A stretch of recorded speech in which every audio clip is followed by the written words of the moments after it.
Maganda po ba yung ilaw niyo? Okay ba yung ilaw? Okay naman. Parang hindi. Okay naman. Ilong naman siya. Kasi parang yung eyeballs ko malaki po yung... Pero ano tayo? Dito kami. Para gitna yung... Yan lang kayo. Hindi. Dito kami. Dito mo pa ha? Top lang ha. Sinigyan din ako yung ready sa Game na. Hindi, hindi okay na.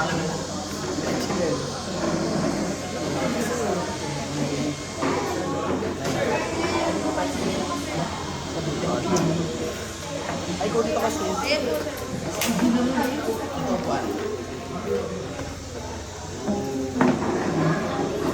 Pero si Miguel. So, again, for our new press, all about the show lang po, no personal question. Thank you. Walang ganun. Walang ganun, Sir Arnel, ha? Walang ganun na. Yes, Talaga ba? Sir Arnel, be good to me. Hindi ko alam yan. Ayan na. Ayan na. Buti ba si Sir Arnel, merong naka-ready yung ilaw. Sabi nila sa phone nila. Ayan o. Ayan. Ikaw na lang, ano ka? Ay, dito. Ate Chris. Okay na? Okay na kayo lahat? Kayo. Kailin, congratulations! Thank you po. Isa kang malaking addition sa show. Gano'n mo ka na? Na-challenge ka ba kasi ang taas ng ratings? Oo naman po, syempre. Syempre, hindi lang po doon. Na-challenge na ako. Sobrang nagaling po ng mga kasama ko. Hindi lang po. Hindi nyo pa napapanood yung Mike Saturday. Maybe agad. Ang galing ko mag-action, diba? Wala ba? So first demo nga, hindi mo naman. Hindi naman po. Pero may lumalabas ka ng eksena. Sa trailer po, may mga lumabas na. Ah, Na eksena. so saan ka na-excite? Sa action? Sa ano ba? Sweldo mo. Hindi sa ano po, sa action po syempre kasi first time ko pong mag-action. And yung mga kasama ko po yung mga patikan na po. Wow! Wow. Nakapresyo ng galawan ni Miguel. Oo. Tayo. Tsaka, ha? Alam mo, seryosohin natin yung interview na to. Wait lang. Ako pala hindi. Siyempre, yun nga po, na-excite po ako sa mga eksena, sa mga kasama ko, and sa napakarami pang mga plot twists na magaganap dito sa Carlo. Ano yung pinaka-role mo? Ako po ay isang forensic accountant dito po sa Carlo. Paano mo pinaghanda? May training ka ba o isang araw na pagpunta sa isang punerarya yan, di ba? Magdi-deal ka ng mga ano? Ako po ay nasa accountant, so sa finance. Finance ka. Forensic sa ano? Opo, sa finance. Investigasyon ng kaperahan. Yes, kasi- Kala ko forensic sa butong. Okay na po. Sige. So, sinasabi nga po namin dito, kung gusto mo talaga malaman kung saan nanggaling yung isang woman, you just gotta follow the money. So, ako po ay sumusunod sa pera. Wow, alipin ng salapi. Lahat pala tayo. You're dealing And with numbers, di ba? Yes po. Pero Paano hindi po ako guidance nyo? magaling sa- Paano yung guidance nyo? What do you mean by that? Well, we are we consulted with the FBI naman. So, and also, when it comes to gun handling, ano din po kami doon, nag-training din po kami doon. Ikaw, Miguel, kamusta naman ang action mo? Okay naman po. Very exciting. Thrilling. Energizing. Lahat ng napaisip. Hindi, honestly, nag-enjoy po ako sa action kasi first hard action ko din. Yung Batang Reyes kasi drama action. So, ngayon nag-enjoy ako kahit pagod sa taping, fulfilling siya. Parang 80% ng taping days namin lagi ang pawisan. But enjoy and ang saya din dahil na-appreciate ng tao yung ginagawa namin. So, mas nakagaling gumawa ng mga action films. Nakakapagod ba? Opo, nakakapagod. Kasi, Parang totoo talaga, no? Parang, well, hindi naman sobrang nakakapagod kasi ako, marami naman akong sports, marami akong hobbies. So, buti na lang ganun din po yung background ko. Hindi ako sa mga physical activities. Kaya, yun, kahit pa paano, hindi naman siya ganun kahirap. But still, challenging pa rin dahil first ko. Ikaw, Jack, Yes po. ano pinaka-challenging ano mo dito? Mga, Sen. oo. Kasi, ngayon mo ano yung character ko, sariling input na. Kasi supposedly hindi naman nakalagay ito na medyo jolly yung character. Galing ako sa bilang hacker sa sindikato, tapos naging asset ako sa group. So, ang challenge dito is paano mag-blend in sa mga opisyal ng Task Force Firewall. Stop mo muna. So, kaya so far, nagustuhan naman nila yung character and okay naman po lahat. Di ba nga? Oh, Merong kulitan kami, gano. parang may dagdag color siya sa Di ba? Noong una nga tayo sa kanya, parang seryoso lang na medyo mysterious yan. Pero parang hindi ganun na. parang marami ng seryoso rin kasi Marami sa na. team. Seryoso ka na, seryoso na si Isa. Ikaw yung mapang-asar. Kami ni So, Buboy. nagkwentuhan na sila, di ba? So, kanya na magtanong. Tandaan dyan. Kami ni JJ, kami ni Galo, yung huli nag-aasaran. Maganda yung reception ng audience sa Ay, sorry. maganda pa yung reception ng audience sa series. Ano ba yung reaction nila na? Ano pong masasabi? Ano reactions? Ayan, at pinapakita siya ng mga ano. Yun, last week, di ba, nag-9.5 yung rating. So, nagulat kaming lahat doon kasi first time na tumaas yung ratings ng ganun. And yung mga action ni Miguel ang nagdala doon. Wow, yes. Ano masasabi mo? Kasi usually, pagka mga fight scenes yun eh. Sorry, nakita kong kaibigan ko. Hindi totoo. Kaibigan ko yun si Paolo. Sa kanya yung ano. Yung mga fight scenes yung mga nagdadala sa show eh. Pagka may mga patitinting mga salupaan, bakbakan. Oo, lahat kasi kami dito sa set. Very collaborative kami. So kahit sa mga linya, open yung mga writers, yung mga creatives, sila direct, na pwede namin baguhin. Depende sa pagkakilala namin sa character. And kahit sa fight, may mga inputs kami. And I think, isa yun sa pinakamagandang sangkap ng show, kaya ito na-appreciate ng mga tao. Parang hindi kumakala sa characters yung mga tao, yung mga views namin. And at the same time, tinatry namin mag-add ng bagong flavor sa action scenery. Diba? Kasi wala, parang may iba naman. Nakikita ko yung mga effects na yung lyric ko. Oo. So, basta kami, ang goal namin ay magkain ng bagong pagkain. Saka isang factor din dito yung ano eh, yung sinabi ni Direk na, yung vision ng director and ng mga cinematographer na ano, hindi ito yung parang typical na makikita nyo sa TV na laging maliwanag. Oo. Ito medyo makikita nyo, minsan may silhouette lang, gano'n. Yung mga shots na naka-aesthetic ang, ibig sabihin, walang masyadong butol, tuloy-tuloy na yung eksena. Pero pag pinanood mo, hindi na ako. Minsan nga, di ba, sa mga eksena, parang kailangan may close-up. Minsan sa amin, kahit side, basta kung ano yung emosyon na gusto mong parating ng scene. So, with that, ang gusto ko lang ipunto is parang kahit nasa serye kami, kapag kami sa oras, syempre, minsan yung budget, alam mo naman na hindi ganun kalaki yan kumpara sa movie. Tinatry namin i-push yung art, diba? Kahit nasa set tayo, Shot pa lang, meron ng story. Tama. Yan yung input ako. Check ko na Tama naman. kayo. sorry, sobrang passionate kasi namin. Wow! So, hindi nabasa ko sa comments, maraming nag-aabang ng character mo. Parang hinihintay yung ma-excel. May gano'n ka character mo. Kasi marami talaga natumakot parang per meeting for your character. Ako lang po yung lahat. Ako lang yung lahat. Sa'yo magdo-double digits. Uy, Amen. Lord, yes, manifest Lord. Claim it.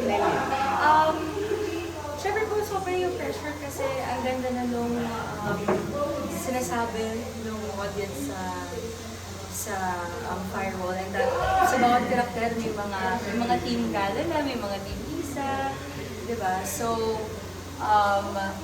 nakakapit na talaga yung audience. So, sana makapitan din ng audience yung character ko. At sana mahalin din nila yung character. Ano nga lang? Nanawagan ka. kapuso, sa lahat po nang nanonood dyan, kapamilya, kapatid, kapuso, lahat. Sana po mahalin niyo po ang aking karakter. Kasi, ang ganda talaga ng karakter. Gali. Cal.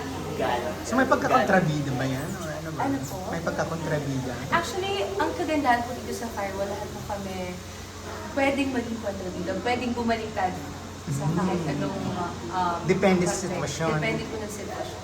Depende sa motivation. Tama. So, yun po. Wala pong So lahat kayo sa Sabak may mga action scenes talaga? yes po. Sila po definitely. Sila. Yun na po. Ako nagko-computer. Ako, tayo, okay tayo. Aircon lang, kasi aircon lang kami, nakaupo. Kaya react lang. Ganda nun. Pero Yes, sila nakipag- eto po kung sino naman po makakapanood ng action scene sa hospital, si Miguel po yung nagturo. Yun.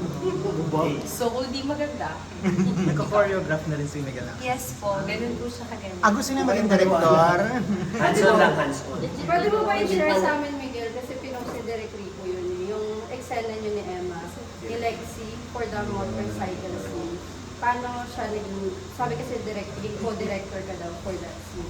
Yun. Pwede mo naman. Wow! Wow, naks! Sa Direct Miguel pala to eh. Actually, di ba, yung eksena na nasa may punching bag, tapos may bench, parang special na tambahay ni Gado. Additional sequence lang. Parang nung binabasa ko si script, napansin ko na parang kulang pa yung, hindi pa natin na-milk yung eksena ni Gado and Emma. So, padagdag po ako ng eksena. Yun yung setup na yun, kung saan, yun yung safe space ni Gano. And yung lines na rin po, kami na rin ni Lexi nag-usap kung paano namin, kung anong mga lines ang bibitawan namin. And then after that scene, nagmumotor kami.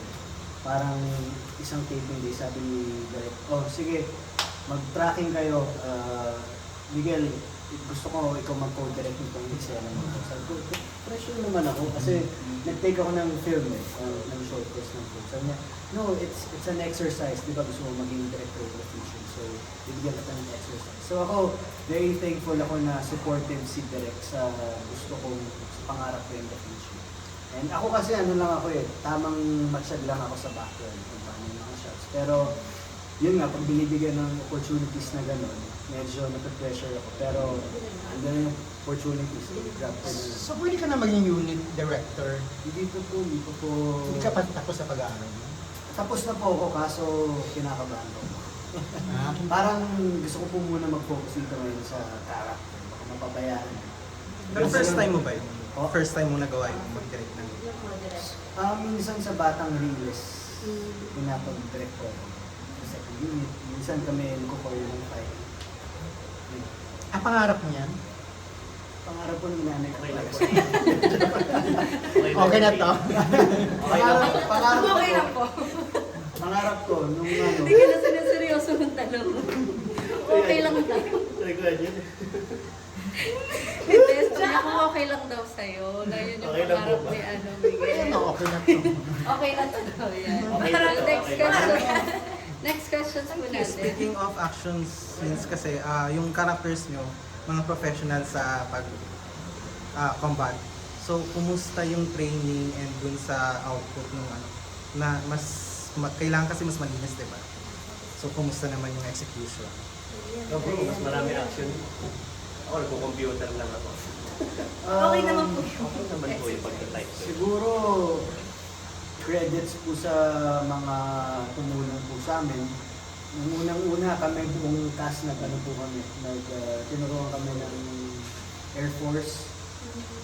So nagkaroon kami ng isang full day ng tinuruan kami paano tactical, paano pumasok ng isang side. Ako nag-overnight po ako sa Army para pag-aralan kung paano mag-pistol, mag-rifle. And yung stunt team po namin, ang Elite. Anong pangalan po nung... Elite tama. Elite Action. Si Direct Ian. Ian. Elite Action... Ano yun po? Miss Ivy. Miss Ivy. Excuse me po. Ano Ano yung yung buong Elite? pangalan po ng Elite? Elite. Yung nagturo. Hindi, Elite. Hindi. Ay, hindi ba yun? Nakatawa. Hindi Bibigay Para lang, natin. parang mag-credit natin na maayos. Tatype na lang po dyan sa GPS. Click. Click. Ito po Elite siya. action team ata yun, parang gano'n. Action team. So, yun po, guidance ng buong Elite Action Team. Yun talaga eh. Fueled by passion. Wow. Totoo po. Opo eh. Kayo, ano rin yan, nag-aral din yan magbaril. So far yun nga, malaking tulong yung stunt director eh. Kasi, halimbawa, gagawin natin yung eksena. Yung real fight naman kasi, ibang-iba yun sa cinematic fight scenes. Oo. So, mahalaga yung blocking ng stunt director and of course, kung paano maglumuhan, tumatama talaga yung mga punch, di ba? Sapaw. Ayun. So far, yun lang naman po yung na-experience natin. Since Medyo you're sugat. dealing po kayo lahat sa cybercrime, tapos kayo dalawa po, mas deep dive dun sa technology side ng story. Personally po ba may experience kayo sa cybercrime po? Paano nyo siya hinandle? Cybercrime. Cyberbullying, or na-hack na ba kayo? Wala na po yata sa kapresident na NBA na po Ibong na lang sa NBA. Siyempre, lahat naman po tayo nakakaranas sa cyberbullying, whether you're a public personality or not. Siguro yun po yung isa. At yung isa din, yung na-scam ako at nabawasan yung pera ko sa bangko. Ayun po. Like, may nag-text, tas may link. Fishing, no? Tapos clinic ko, or I don't know, I can't remember, like email or whatever. Clinic ko. Tapos, ibang napunta siya sa ibang website. 200 million ba? Yes, sayang. Paano mo nalaman? Ikaw yun, no? So, paano mo, how did you deal with it? Paano? To be honest, pinabayaan Hirap ko na na lang habulin, po no? siya. Kasi mahirap na po siya habulin eh. Lalo na sa akin, I don't really check. Mali po atang nagawain mo. I don't really check yung account or whatever. So, napansin ko na po siya maybe after like a week or two. Na nawala. It's an expensive lesson. Yes, it is. So, ito sa show na to, Hindi, one part lang naman. Paano sa tingin nyo na bibigay natin yung advocacy ng show? I mean, lahat, ang buong mundo natin ay nasa cellphone na to eh. Napakalaking parte na siya ng buhay natin. And it's so up to date to our generation right now. So sana kahit papaano po dito po sa aming show, may matutunan po tayo kung paano handle, kung paano makaliwas, at kung paano malaman kung scam or isang cybercrime na ba ang ating tinitiro. You know, Yan. So ano naman yung honest take niyo about AI and deepfakes na mga issues today? In the show kasi, di ba, nag-provide kayo ng online scammers using fake identities. Yun yung recent na umere. Oo. So, Pumogi si Kuya Pek. Level kawing niya talaga. Oo, Pumogi diba? kasi ni Kuya Pek. Mas pumogi pala. Delay. Nalusot po. Nalusot na. Ibig sabihin, yun talaga yung deep fake. Nakalagay yun sa start ng show eh, na parang maraming na-scam yung about love scam talaga. Meron pa nga parang nabiktima na worth 23 million yung nakuha ko. So, more than 100,000 na daw yung nabibiktima sa Pilipinas. So, maganda yung maging aware sila dun sa AI na, AI generation na, tapos yung mga nakakausap pa natin, pagka talaga hard yung pinatamaan sa'yo, medyo pag marupok ka, kahit di mo pa nakikita, di ba, parang dun ka na parang na, sabi na, na-hypnotize eh. Parang nagbibigay ka na ng pera, gilago, di mo na alam na ano ka na pala, na-scam ka na pala. So maganda yung natahan namin doon kasi tulad nun, huwag kayo magbibigay kagad ng pera. Tapos pagka may money involved talaga, and too good to be true, medyo mag-doubt na kayo. Maganda mag-seek kayo ng parang help sa mga, hindi may alam talaga sa mga ganito. ako nothing against AI ako. Lalo na kung makakatulong ito sa education, kung mas mapapadali nito yung buhay mo, why not gamitin mo kasi nandiyan na siya, malaking tulong, artificial intelligence.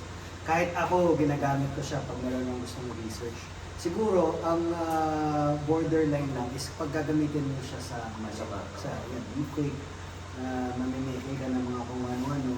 Pero, nasa tao na kasi yun kung paano na gamitin. Pero ako, we're moving forward with this AI.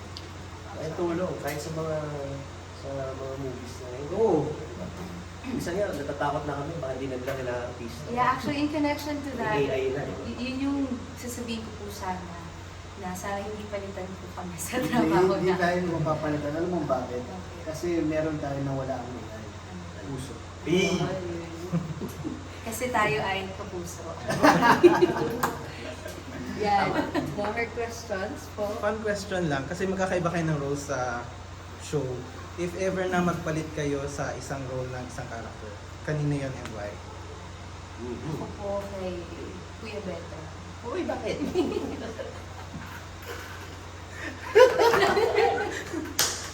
Amazing! Amazing! Ako po, ito naman taong-taon, benta sa'yo. Siguro po kay Ate Kylie. Kasi napaka-astig po ng character ni Ate Kylie. Very independent woman. She's the leader of the group. And, Daming fighting. ha? Madami fight scene. Magaling ako sa fight scene. Tinuruan kasi po ni Miguel. Paano yung fight? Ang daming steps na turo mo ah. Paano straight malo? Ayun, yun siya si Kuya Betong daw. Yung seryoso na. Ito mo si Beto? Hindi. Andito siya, di ba? Andito ba ngayon? Oo, Akala- hindi siya. akala- Pero wala ngayon. Yes. Pero sa show siya. Sa show. Siya kasi, Abangan natin yun. siya yung tatay ni Buboy, di ba? Oo, tatay ni Buboy. Yun. Hindi si Ate Kylie din talaga. Guys, seryoso naman. Ikaw dyan. Ako si JJ. Hindi sana Oh, ako tatay mo. Ikaw tatay ko si Beto. Kasi Bakit si JJ? napaka-flavorful nung character niya. Tapos yung family side niya, ang dami pang pwedeng maging angle ng storya.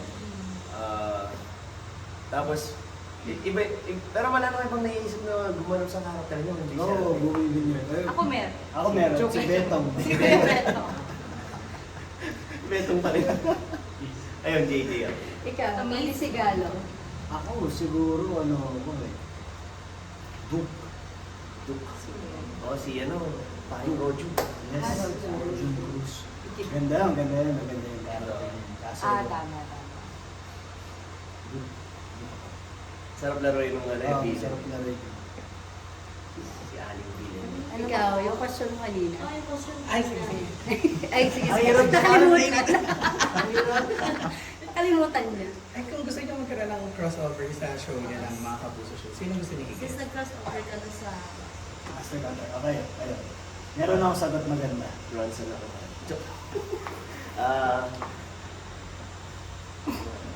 Maganda siguro yung hotel na kayo tumawid din sa atin. Pwede. Why not? Yung mga PBBs natin. Dami sila doon na... Maraming angles. Oo, na... Maraming- Since sila yung mga... Ano ba tawag sa kanila? Generation? Gen Z. Generation namin. So parang... Uy! Sinet-up mo sa talaga kanila? yung joke na yun. May set up eh. Parang may side na gano'n, di ba? Oo. Yung mga teams naman. Ikaw, Ako po, si Tita Mel po. Yan po. Oo. ang pakilaman? Hindi, 24 oras. Pwede! Diba? Pwede! Magre-report. Oo, kaso, hindi pwedeng mag-report ng mga gawa-gawa. Fiction, no? Walang Fiction kinikilig. yun. Walang pinuputi. Oo. Iba na lang. Banal. Hirap nyo naman kasama. Gusto mo si Ma'am Jessica Soho available. Lumipat ang aming team. Ayan, no? Sino ba? Kasi naman Igan. ay, si Sir Arthur. Arnold Tavio. Si Sir Atom po. Sa Emil. Anong show? Anong show?